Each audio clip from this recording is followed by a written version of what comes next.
जय हिंद। पुनः स्वागत है आपका बुढ़ानिया पॉलिटी के इस चैनल पर। डियर फ्रेंड्स, परोपकार दुनिया में सबसे बड़ा पुण्य होता है। परोपकार वो चीज होती है जो इंसान को बहुत ऊंचाई तक ले जाती है। जब फल पकते हैं तो वृक्ष परोपकार के कारण झुक जाते हैं। नदियां परोपकार के कारण अपना पानी हर इंसान, हर जीव जंतु तक पहुंचाती है, क्योंकि नदी को पता है कि तेरा अंत तो समुंदर है। फिर भी हर जगह स्वार्थ का बोलबाला आज विराजमान है। कहते हैं कि वो आए मेरे मजार पर दिया बुझा के चले गए, दिए में जो तेल था सिर पे लगा के चले गए। स्वार्थ की भावना से वशीभूत होकर के आज हर इंसान, चारों तरफ से कहीं न कहीं हर इंसान को स्वार्थी व्यक्ति मिल भी जाता है। स्वार्थ का रास्ता लंबा नहीं होता है, स्वार्थ का रास्ता बड़ा कम चौड़ाई वाला होता है। स्वार्थ के रास्ते पर चलने वाला व्यक्ति बहुत आगे तक नहीं जाता। जब भी कोई काम शुरू करते हैं तो पहले ये जरूर सोचें कि यही काम अगर आपके साथ होता तो इसका परिणाम क्या होता। कहते हैं सुबह चला था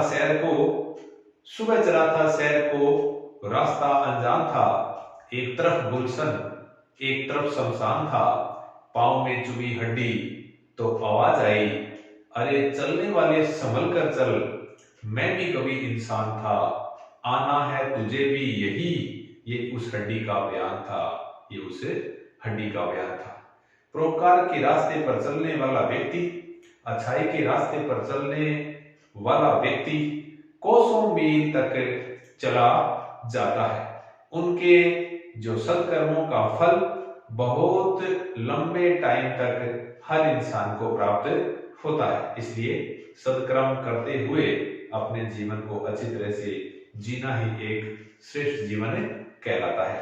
चलिए शुरू करते हैं आज का अपना टॉपिक, राष्ट्रपति की शक्तियां। हमने भारत के राष्ट्रपति के बारे में पढ़ लिया है। राष्ट्रपति की शक्तियों को अगर पढ़ा जाए तो अलग अलग भागों में हम इनको विभाजित करेंगे।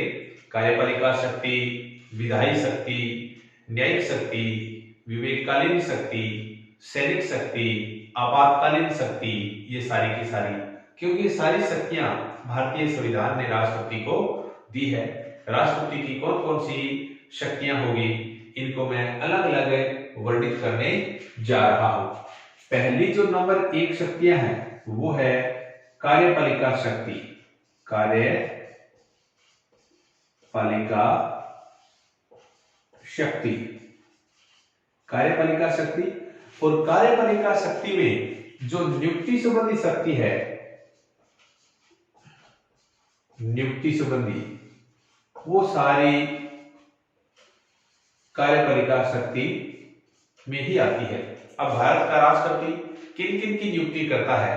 प्रधानमंत्री की नियुक्ति राष्ट्रपति करता है, और प्रधानमंत्री के कहने पर अन्य व्यक्तियों की नियुक्ति भी राष्ट्रपति करता है। तो मैं नियुक्ति वाली शक्ति एक बार रिपीट पूरी बताने जा रहा हूं।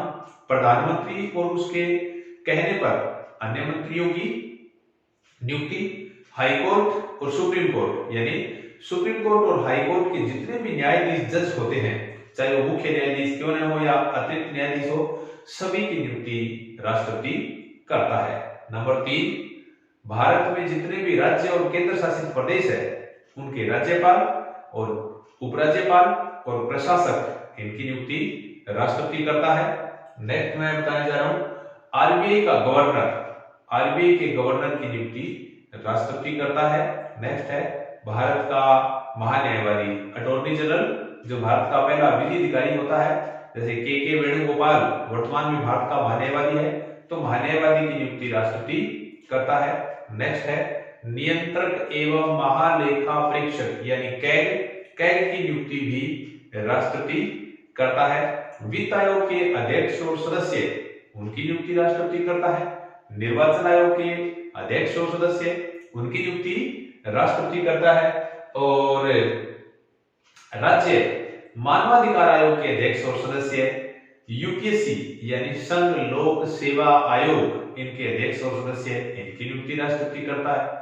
केंद्रीय सूचना आयोग के अध्यक्ष और सदस्य, केंद्रीय भाषा, एससी, एसटी, ओबीसी महिला आयोगों के अध्यक्ष और सदस्य, इनकी नियुक्ति भी राष्ट्रपति करता है। केंद्रीय मानवाधिकार आयोग का अध्यक्ष और उनकी नियुक्ति भी, अध्यक्ष और मेंबर उनकी नियुक्ति भी राष्ट्रपति करता है। और राष्ट्रपति देश के किसी राज्य को अनुसूचित जाति एससी, अनुसूचित जाति का घोषित कर सकता है। देश के किसी राज्य या किसी क्षेत्र को एससी का घोषित कर सकता है। पीछे तक भारत के 9 राज्य अनुसूचित जाति के घोषित किए हुए थे, उनमें राजस्थान भी एक शामिल था। देश के जितने भी काम है राष्ट्रपति के नाम से ही किए जाते हैं। तीनों सेना है, थल सेना, जल सेना, वायु सेना, तीनों सेना के जो सेनापति है उनकी नियुक्ति राष्ट्रपति करता है, क्योंकि राष्ट्रपति स्वयं सर्वोच्च सेनापति कहलाता है। दिल्ली और पांडिचेरी जो दोनों केंद्र शासित प्रदेश है, उनके मुख्यमंत्रियों की नियुक्ति भी राष्ट्रपति करता है। तो ये कार्यपालिका संबंधी शक्ति है, नियुक्ति संबंधी शक्ति है। अब नियुक्ति संबंधी शक्तियों में मैं लिखने जा रहा हूं, ये है पीएम यानी प्रधानमंत्री, प्रधानमंत्री व उनके कहने पर अन्य मंत्रियों की नियुक्ति। प्रधानमंत्री की नियुक्ति भी करता है, उसके कहने पर अन्य मंत्रियों की नियुक्ति भी करता है। सुप्रीम कोर्ट व हाई कोर्ट के सभी न्यायाधीशों, सुप्रीम कोर्ट और हाई कोर्ट के सभी न्यायाधीशों की नियुक्ति राष्ट्रपति करता है। जितने भी हाई कोर्ट है उनके चाहे मुख्य न्यायाधीश हो चाहे अदर हो, और सुप्रीम कोर्ट के टोटल की नियुक्ति। नेक्स्ट है आरबीआई का गवर्नर। आरबीआई का जो गवर्नर है उनकी नियुक्ति भी राष्ट्रपति ही करेगा। राज्यपाल,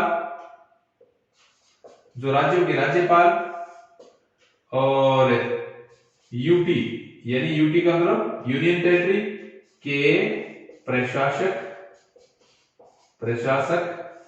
व उपराज्यपाल।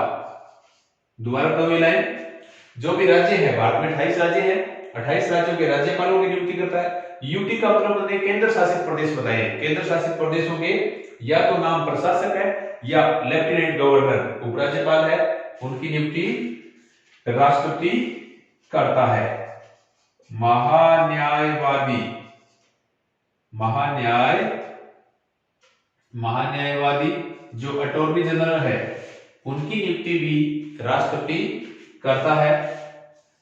नियंत्रक व महालेखा परीक्षक, इसको कैग कहते हैं, CAG कैग कहते हैं। इनकी नियुक्ति भी कौन करता है? राष्ट्रपति करता है। नियंत्रक एवं महालेखा परीक्षक। फिर है तीनों सेनाध्यक्ष, इनकी नियुक्ति भी राष्ट्रपति करेगा। तीनों सेना के जो अध्यक्ष है इनकी नियुक्ति भी राष्ट्रपति करेगा। देश के सभी कार्य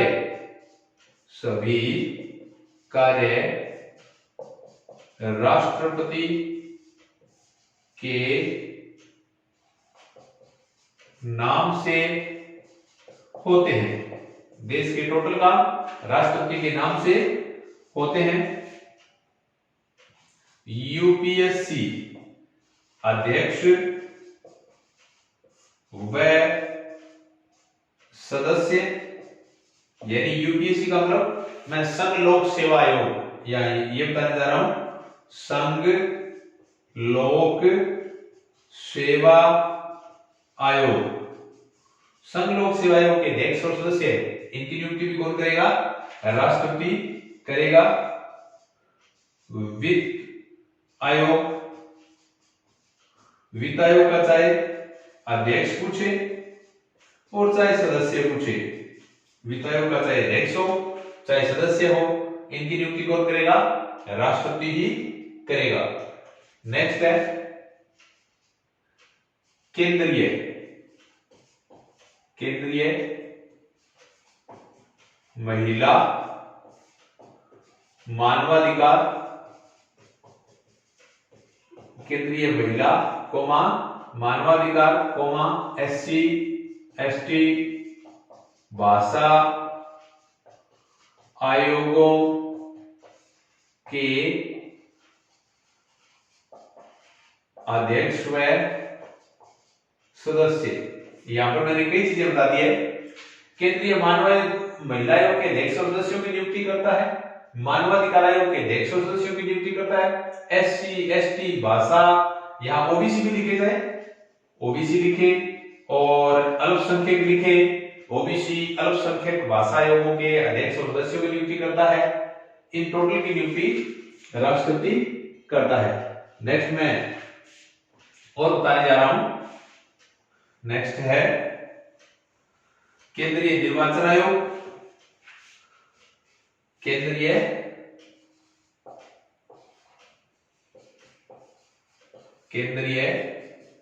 निर्वाचन आयोग, निर्वाचन आयोग के अध्यक्ष और सदस्य, इनकी नियुक्ति करता है। और केंद्रीय सूचना आयोग, सूचना आयोग है, इनके अध्यक्ष और सदस्यों की नियुक्ति करता है सीएम यानी चीफ मिनिस्टर, एक तो दिल्ली और एक पौंडीचेरी, एक तो दिल्ली है और एक पांडिचेरी है। यहाँ के जो मुख्यमंत्री है, अन्य राज्यों के मुख्यमंत्रियों की नियुक्ति राज्यपाल करता है, लेकिन केंद्र शासित प्रदेश दो में अभी विधानसभा नेक्स्ट जम्मू में बनी रही है, दिल्ली और पांडिचेरी दोनों विधानसभा है, उनके मुख्यमंत्री है, उनकी नियुक्ति भी राष्ट्रपति करता है। नेक्स्ट है केंद्रीय सूचना आयोग, महिला आयोग, मानवाधिकार नियंत्रक एवं महालेखा परीक्षक, आरबीआई का गवर्नर आ गया और राज्यपाल आ गया। नेक्स्ट है विदेशों में राजदूत, राजदूत और उच्चायुक्त, दूसरे देशों में भारतीय राजदूत और उच्चायुक्त है, इनकी नियुक्ति भी कौन करता है? राष्ट्रपति करता है। तो राजदूत और उच्चायुक्तों की नियुक्ति राष्ट्रपति करता है। ये राष्ट्रपति की कार्यपालिका के काम है, नियुक्ति संबंधी काम है।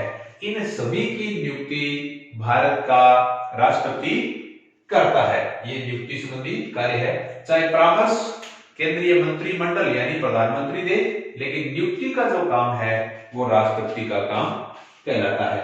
ये रही कार्यपालिका शक्ति यानी नियुक्ति संबंधी शक्ति। देश के कार्यपालिका के संपूर्ण काम राष्ट्रपति के नाम से होते हैं। देश के और विदेशों में जो संधि और समझौते हैं वो भी राष्ट्रपति के नाम से होते हैं। नंबर 2 है विधायी शक्ति। नंबर 2 विधायी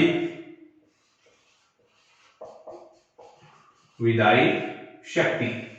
अब विधायी शक्ति में क्या क्या आएगा? जैसे देश का जो कानून है, देश का कानून है, कानून किसके साइन से बनेगा? राष्ट्रपति के हस्ताक्षर के बाद ही बनता है।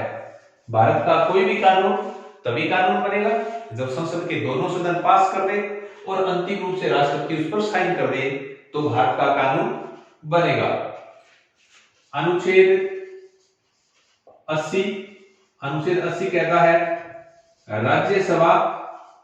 राज्यसभा के जो 12 सदस्य है, 12 एमपी है, इनको मनोनीत करने की शक्ति किसके पास है? राष्ट्रपति के पास है। लोकसभा में 2, उनके लिए अभी भी संविधान में संशोधन किया है कि अगर भारतीय है वो आगामी टाइम में मनोनीत नहीं होंगे। पहले ये होते थे कि अनुच्छेद 80 के तहत राज्यसभा में 12 होते और अनुच्छेद 331 के तहत 2 आंग्ल भारतीय या एंग्लो इंडियन होते। तो एंग्लो इंडियन का प्रावधान आगामी टाइम के लिए समाप्त करने जा रहे हैं। तो अब सिर्फ यही बचेंगे, संसद में 12 सदस्यों को मनोनीत करेगा राष्ट्रपति करेगा। और अनुच्छेद 85 लोकसभा भंग करना किसके कहने पर? पीएम के कहने पर। लोकसभा भंग कौन करता है? राज्यसभा कभी भंग नहीं होती है क्योंकि राज्यसभा एक स्थायी सदन है, लेकिन लोकसभा भंग होती है अनुच्छेद 85 के तहत। किसके कहने पर? प्रधानमंत्री के कहने पर राष्ट्रपति लोकसभा को भंग करता है। ये विधायी काम है उसका। नेक्स्ट है अनुच्छेद 86, ये है संसद को संदेश भेजना। अनुच्छेद 86 के तहत राष्ट्रपति संसद को संदेश भेज सकता है, ये उसकी विधायी शक्ति है। नेक्स्ट है अनुच्छेद 87, जो संसद का जो सत्र होता है उन्हें अभिभाषित करता है। अभिभाषित राष्ट्रपति करेगा। संसद के सत्र को अभिभाषित कौन करेगा? राष्ट्रपति करेगा। कब करेगा? एक तो प्रथम सत्र को और एक प्रति वर्ष में जो सत्र होता है उसके प्रथम सत्र को। अनुच्छेद 87 कहता है कि राष्ट्रपति संसद के सत्र को अभिभाषित यानी संबोधित करेगा। कौन कौन से? एक तो हर वर्ष के पहले सत्र को और एक नई लोकसभा बने उसके पहले सत्र को अभिभाषित करता है। नेक्स्ट है यानी संसद का जो सत्र है उन्हें बुलाता कौन है? राष्ट्रपति बुलाता है।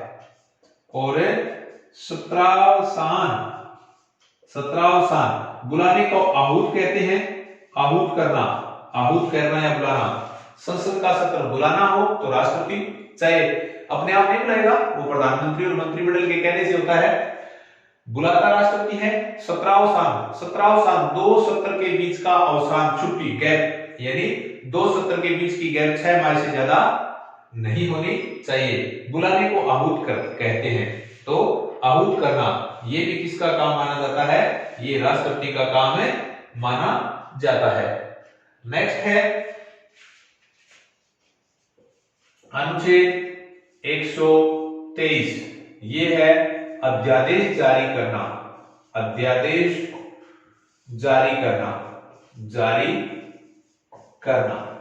अनुच्छेद 123 ये मैं सारा बता रहा हूं। अध्यादेश क्या होता है? अध्यादेश 1935 के अधिनियम से लिया गया।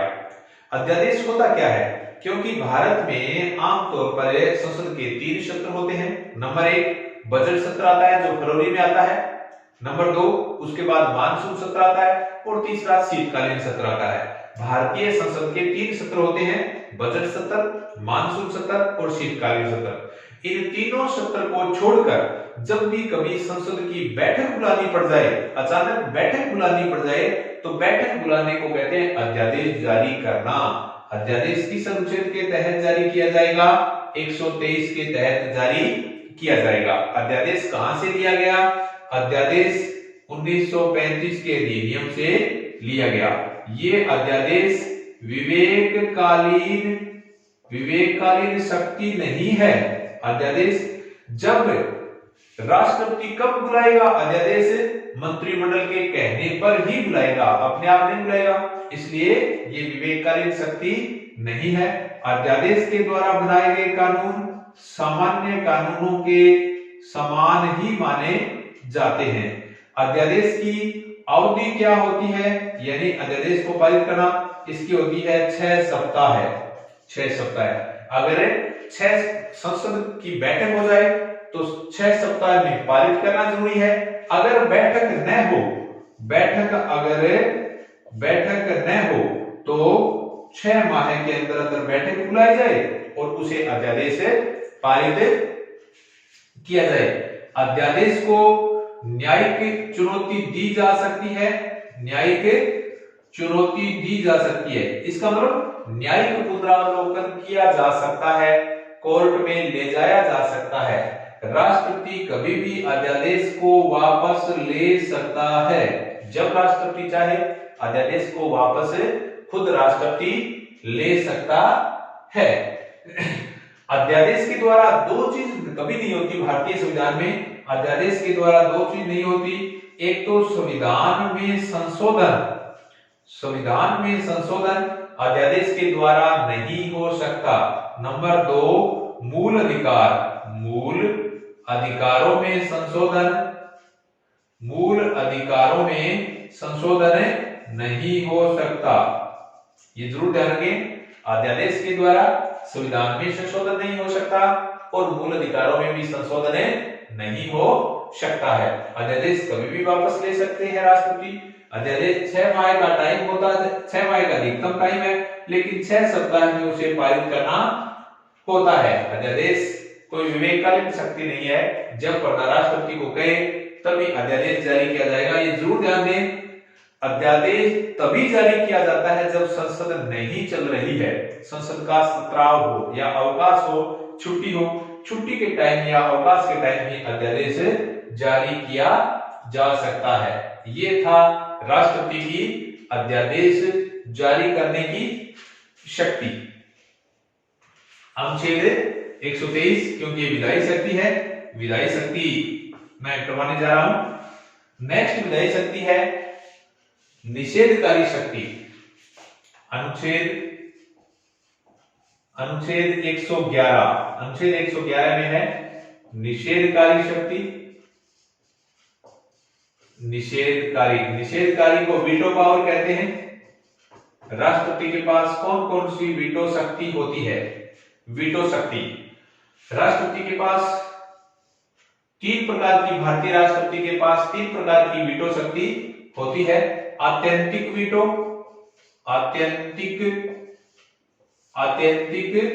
वीटो, दूसरी है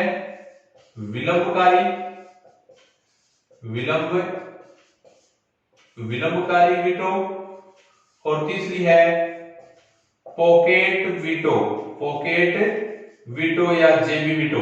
भारतीय राष्ट्रपति के पास 3 प्रकार की वीटो पावर है, निषेधकारी शक्ति है। अनुच्छेद 111 में वीटो शक्ति का प्रावधान है। क्या क्या होती है? नंबर 1 आत्यंतिक वीटो क्या है?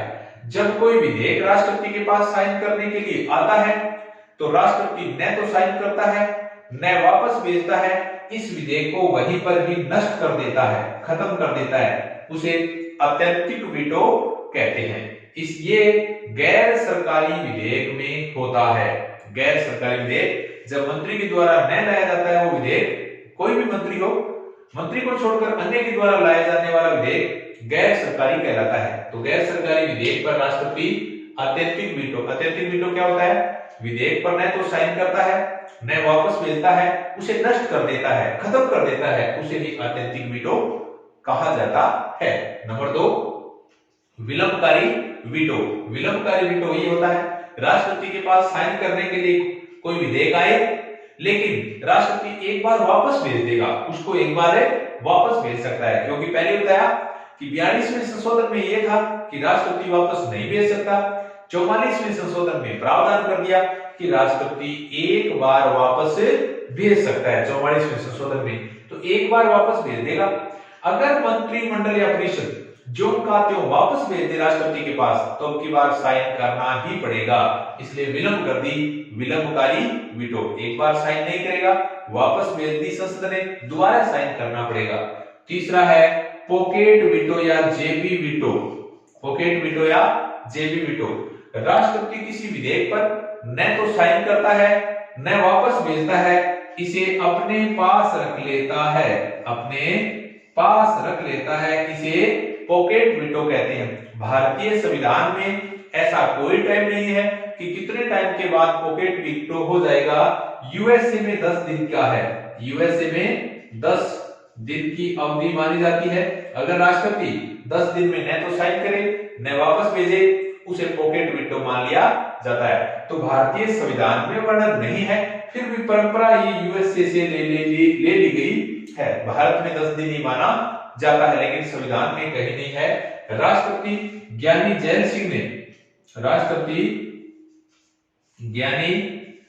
सिंह ने इस शक्ति का प्रयोग किया था। 1986 में डाकघर विधेयक पर जेबी वीटो किया। आज तक एक बार हुआ, 1986 में राष्ट्रपति ज्ञानी जैल सिंह ने डाकघर विधेयक पर जेबी वीटो का प्रयोग किया था। इसे पॉकेट वीटो या जेबी वीटो कहा जाता है। तो ये है निषेधकारी शक्ति। अनुच्छेद 111 में 3 प्रकार की है। मुख्य पॉकेट वीटो है। पॉकेट वीटो का प्रयोग राष्ट्रपति ज्ञानी जैल सिंह ने किया, डाकघर विधेयक पर किया, 1986 में राजीव गांधी के टाइम में किया था। ठीक है, पॉकेट वीटो की अवधि भारतीय संविधान में नहीं है, लेकिन यूएसए में 10 दिन है, इसलिए वो परंपरा भारत में भी चली आ रही है। नेक्स्ट विधायी शक्ति है।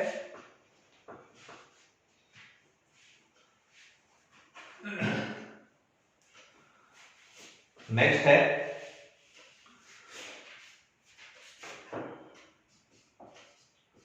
निम्न कार्य करने से पहले राष्ट्रपति की पूर्व अनुमति जरूरी है।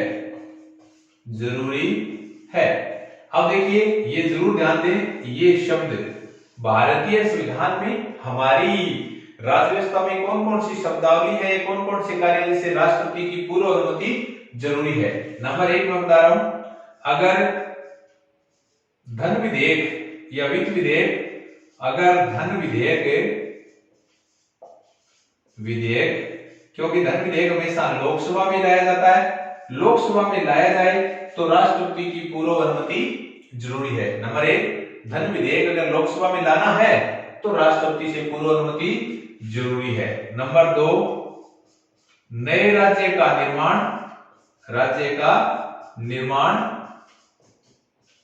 या राज्य के नाम और सीमा में परिवर्तन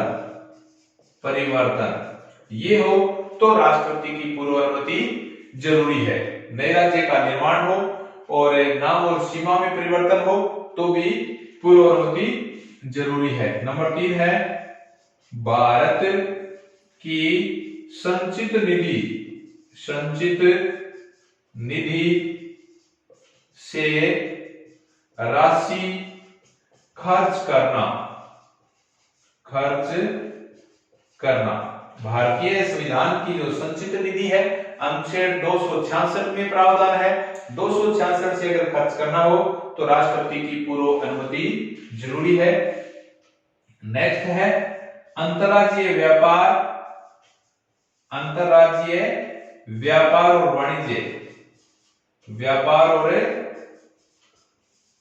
वाणिज्य, इनकी पूर्व अनुमति भी राष्ट्रपति की लेना जरूरी है। अनुच्छेद 304 ये कहता है कि भारत में अंतर्राज्यीय व्यापार वाणिज्य से संबंधित कोई कानून बनाया जाए, नए टैक्स से संबंधित कानून बनाया जाए तो राष्ट्रपति की पूर्व अनुमति जरूरी है।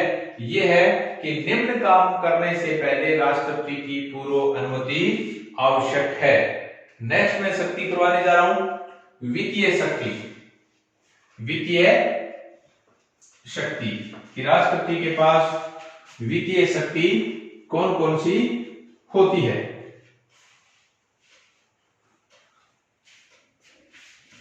नेक्स्ट है वित्तीय शक्ति।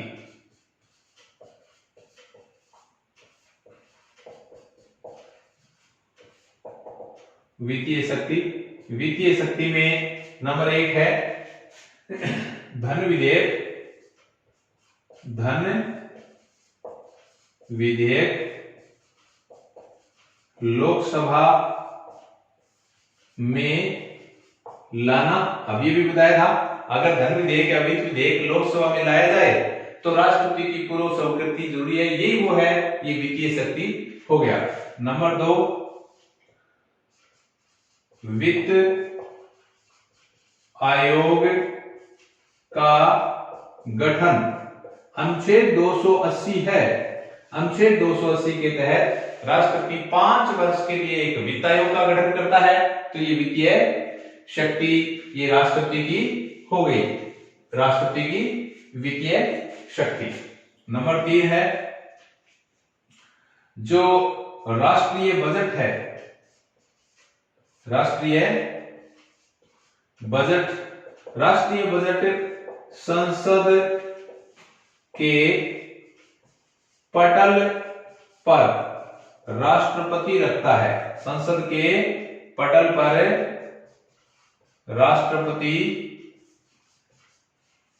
रखता है। ये वित्तीय शक्ति आ गई कि जो इसे वार्षिक वित्तीय विवरण कहते हैं। राष्ट्रीय बजट को वार्षिक वित्तीय विवरण कहते हैं। वार्षिक वित्तीय विवरण राष्ट्रपति है वो संसद के पटल पर स्वयं रखता है। तो ये राष्ट्रपति की वित्तीय शक्ति हो गई। एक जो अंतरराज्यीय परिषद है, अंतरराज्यीय परिषद का गठन, अंतरराज्यीय परिषद है जो अनुच्छेद 263 है, 263 का गठन ये कौन करेगा? ये राष्ट्रपति करता है। अंतरराज्यीय परिषद इनका गठन भी राष्ट्रपति करता है। ये राष्ट्रपति की वित्तीय शक्ति कहलाई। नेक्स्ट राष्ट्रपति की है विवेककालीन शक्ति। विवेककालीन शक्ति, ये ध्यान दें, विवेककालीन शक्ति कौन सी होती है? विवेककालीन शक्तियां। अच्छा, विवेककालीन शक्तियों का उपयोग कैसे करेगा? कब कब विवेककालीन शक्तियों का प्रयोग करेगा? लोकसभा में किसी भी सदन को अगर बहुमत न मिले तो राष्ट्रपति किसको प्रधानमंत्री बनाना है, ये विवेक का यूज करेगा। जब लोकसभा में किसी भी सदन को बहुमत न मिले तो राष्ट्रपति प्रधानमंत्री बनने के लिए किसे आमंत्रित करता है? ये विवेककालीन शक्ति है। नंबर 2, जब पीएम की सीट खाली हो जाए और सरकार के पास बहुमत न हो तो भी विवेक का यूज करेगा। जैसे अचानक प्रधानमंत्री की डेथ हो गई या कोई कारण से त्याग पत्र दे दिया, सीट खाली हो गई और उस दल के पास बहुमत नहीं है तो राष्ट्रपति विवेक का यूज करेगा। तीसरी विवेककालीन शक्ति है गठबंधन सरकार चल रही है और मतभेद हो जाए तो भी इसका यूज राष्ट्रपति विवेक का यूज करेगा। तो ये संविधान में 3 विवेककालीन शक्ति दी है। लोकसभा में जब किसी दल को बहुमत न मिले तो किसी पीएम के लिए आमंत्रित किया जाए, विवेक का यूज करेगा। जब प्रधानमंत्री की सीट अचानक खाली हो जाए और उस दल के पास बहुमत भी न हो तो विवेक का यूज करेगा। और गठबंधन सरकार चल रही है और मतभेद हो जाए तो भी राष्ट्रपति विवेक का यूज करेगा। इनके बाद सैनिक शक्तियों में अगर देखा जाए, सैनिक शक्ति में तो राष्ट्रपति तीनों सेनाओं का सर्वोच्च कमांडर होता है। क्या होता है? सर्वोच्च सेनापति। कई बार ये पूछते हैं कि वर्तमान में सीडीएस चीफ डिफेंस ऑफ जो सर्विस का है, सीडीएस का प्रमुख जो बनाया गया है वो उसकी नियुक्ति भी राष्ट्रपति करता है। तो तीनों सेनाओं के ऊपर होता है, लेकिन सर्वोच्च कमांडर कौन होता है? ये राष्ट्रपति ही माना जाता है। चीफ डिफेंस सर्विस, ये जो वर्तमान में नया पद है यूएसए से ग्रहण किया हुआ है। भारत में जनरल विक्रम सिंह को बनाया गया है, लेकिन फिर भी इनकी नियुक्ति राष्ट्रपति ने की। तीनों सेनाओं का सर्वोच्च सेनापति राष्ट्रपति हुआ। सेनाओं में दूसरे देशों के साथ संधि या समझौता राष्ट्रपति के नाम से किए जाते हैं। युद्ध या शांति की घोषणा राष्ट्रपति करता है। सैनिक न्यायालय कोर्ट मार्शल कहते हैं, सेना न्यायालय कोर्ट मार्शल कहते हैं, वहां से किसी को सजा दे दी गई, उसे माफ करना है या अवधि कम करनी है तो ये राष्ट्रपति के पास अधिकार है। इसके बाद सिर्फ आपातकालीन शक्ति बची है, वो नेक्स्ट वीडियो में होगी, बड़ी महत्वपूर्ण है, जरूर देखिए। आपातकालीन शक्ति। आपको ये वीडियो अवश्य ही पसंद आया होगा। अगर वीडियो अच्छा लगे तो वीडियो को ज्यादा से ज्यादा शेयर कीजिए। धन्यवाद। जय हिंद।